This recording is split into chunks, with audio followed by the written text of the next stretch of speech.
Welcome to the second video of I T technical support programme. آج کی اس video میں ہم کمپیوٹر کی ہسٹری کو ڈسکس کریں گے کہ کمپیوٹر کن کن مراحل سے گزرتے ہوئے آج کے سلم اینڈ سمارٹ جو ڈیوائسز تک کا سفر اس نے طے کیا۔ ڈیئر ویورس، جب آپ کمپیوٹر کا لفظ سنتے ہیں تو شاید آپ کسی ایسی چیز کے بارے میں سوچتے ہیں جیسے چمکتی ہوئی لائٹس کے ساتھ ڈیسک ٹاپ کمپیوٹر ہو، یا ہو سکتا ہے کہ آپ ایک سلم اینڈ سلیک لیپ ٹاپ کے بارے میں سوچیں۔ یہ فینسی ڈیوائسز وہ نہیں ہیں جو لوگوں کے ذہن میں تھی جب کمپیوٹر پہلی بار بنائے گئے تھے۔ اسے سادہ لفظوں میں اگر کہوں تو کمپیوٹر ایک ایسا آلہ ہے جو بائی کیلکولیشنز ڈیٹا کو سٹور اور پروسیس کرتا ہے۔ ایکچوئل کمپیوٹر سے پہلے کمپیوٹر کی ٹرم کسی ایسے شخص کے لیے استعمال کی جاتی تھی جو اصل میں کیلکولیشنز کا کام کرتا تھا۔ آپ شاید سوچ رہے ہیں از اے کریزی ٹاک، میں تو اپنے کمپیوٹر سے سوشل میڈیا چیک کرتا ہوں، انٹرنیٹ براؤز کرتا ہوں، گرافکس وغیرہ ڈیزائن کرتا ہوں، یہ صرف حساب کتاب کیسے کر سکتا ہے؟ ٹھیک ہے فرینڈز، اس کورس میں ہم سیکھیں گے کہ کس طریقے سے کمپیوٹر کیلکولیشنز کو اپلیکیشنز، سوشل میڈیا گیمز وغیرہ میں پیک کیا جاتا ہے، وہ تمام چیزیں جو آپ ہر روز استعمال کرتے ہیں۔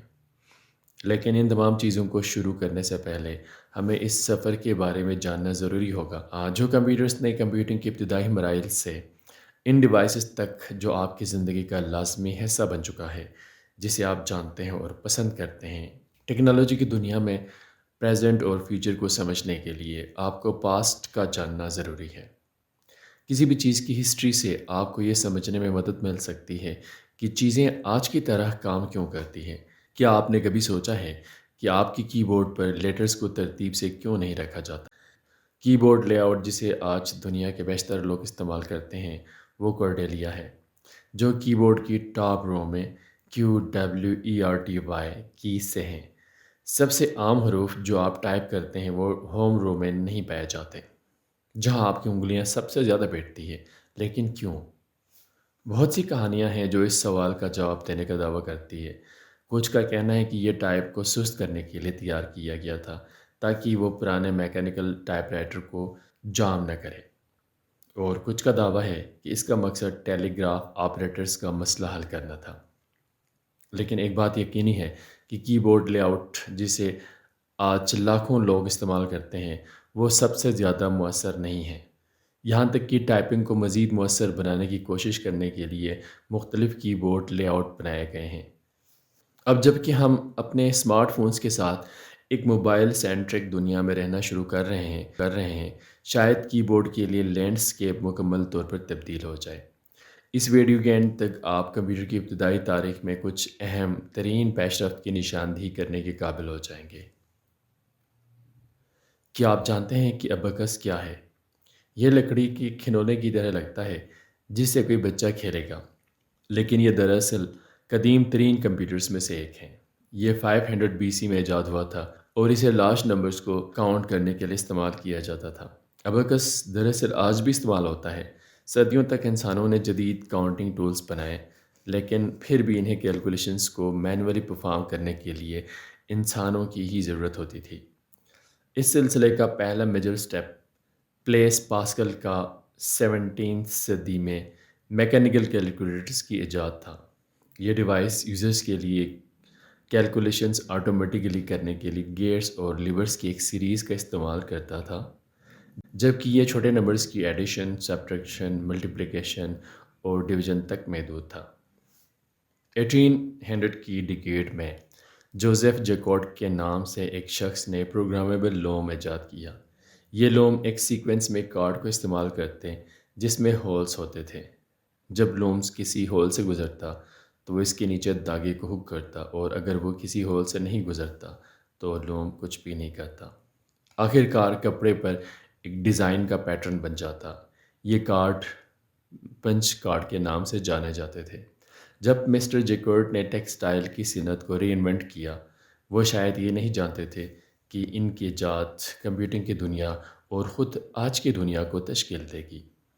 تاہم اس نے مزید کمپلیکس مشینوں کی راہ ہموار کی۔ میکینیکل کیلکولیٹرز کی بنیادی کام ٹیکسٹائل انڈسٹری پر لاگو ہوتے ہیں۔ اسٹریم لائن مینوفیکچرنگ لومز کے استعمال سے پہلے یارن کو فیبرک میں تبدیل کرنا تھا۔ اگر آپ اپنے کپڑے پر پیٹرن ڈیزائن کرنا چاہتے ہیں تو اس میں بہت زیادہ ہاتھ سے کام کرنا پڑتا تھا۔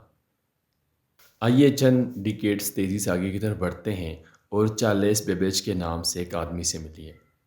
بیبیج ایک انٹیلیجنٹ انجینئر تھا جس نے مشینوں کا ایک سلسلہ تیار کیا جو اب ہمارے جدید کمپیوٹرز کے راستے میں سب سے بڑی پیش رفت کے طور پر جانا جاتا ہے۔ اس نے ڈیفرنس انجن کے نام سے ایک مشین بنایا۔ یہ کچھ میکینیکل کیلکولیٹرز کا ایک انتہائی سوفسٹیکیٹڈ ورژن تھا جن کے بارے میں ہم ابھی بات کر رہے تھے۔ یہ device complicated mathematical operations perform کر سکتا ہے لیکن زیادہ نہیں۔ بیبیج کا ڈیفرنس انجن کا فالو اپ ایک مشین تھی جسے وہ انالیٹیکل انجن کہتے تھے۔ وہ جیکارڈ کے اس بات پہ انسپائرڈ تھا کہ وہ آٹومیٹیکل کیلکولیشن کے لیے پنچ کارڈ کا استعمال کرتا تھا۔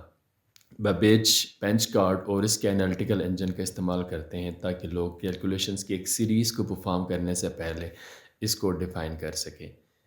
یہ کامیابی بہت متاثر کن تھی۔ انالیٹیکل انجن اس وقت ایک انتہائی جدید میکینیکل کیلکولیٹرز تھا۔ انالیٹیکل انجن کی حقیقی صلاحیت کو ریلائز کرنے میں ایڈا لولیس نامی میتھمیٹیشنز کی طاقتور بصیرت شامل تھی۔ وہ پہلے شخص تھی جس نے یہ تسلیم کیا کہ مشین پیور کیلکولیشن سے زیادہ کے لیے استعمال کی جا سکتی ہے۔ اس نے انجن کے لیے پہلا الگورتھم تیار کیا۔ یہ کمپیوٹر پروگرامنگ کے پہلے مثال تھی۔ الگورتھم مخصوص پرابلم کو حل کرنے کے سیریز آف سٹیپس ہیں۔ لولیس کی انوینشن سے الگورتھم کو انالیٹیکل انجن میں پروگرام کیا جا سکا تھا۔ یہ تاریخ کی پہلی جنرل پرپز کمپیوٹنگ مشین بن گئی۔ یہ ایک عمدہ مثال ہے کہ خواتین کو 1800 کی ڈیکیڈ سے ہی ٹیکنالوجیز پر عبور حاصل تھی۔ Thank you for watching this video. اگر آپ کو ویڈیو اچھی لگی ہو تو چینل کو لائک کیجیے گا، سبسکرائب کیجیے گا تاکہ اس کورسز کے لیٹسٹ ویڈیوز آپ کو بر وقت پہنچ سکے۔ Good bye and see you in next video.